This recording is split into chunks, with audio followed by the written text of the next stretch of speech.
নমস্কার। আমি আমি আসাম থেকে আসছি। 34 বছর পরে আমার এক দাদা আছে এখানে। দাদার বাড়িতে আইসা আমি বলছি যে না, এবার আমি যাবই। আমার মানে মনোপুত বিষম হয়েছে যে আমি যেমনি হোক এবার আমি যাবই। তারপরে বললাম যে আমাদের এখানেও এমন মন্দির হচ্ছে, যে দেখবো মন্দিরটা যে কি একুরেট হচ্ছে কিনা এখানে।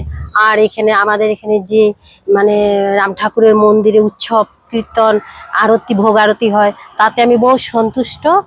আর এখানেও আশা করি, আমি দেখিনি যেহেতু, তথাপিও আমি ভাবছি যে মন্দির দেখে ভাবছি যে আমাদের থেকে আসামের থেকে মনে হয় বহুত বেশি হয়। এর জন্য আমি গর্বিত এখানে।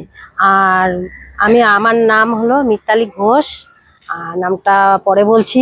মিতালি ঘোষ, আর আসাম লামডিং বাড়ি। আমি আমার ভক্তদেরকে বলবো যে তোমরা এই ঠাকুরের ইয়াতে আরো জড়িত থাকো, সবাই যেন সনাতন ধর্মে পরিণত হও।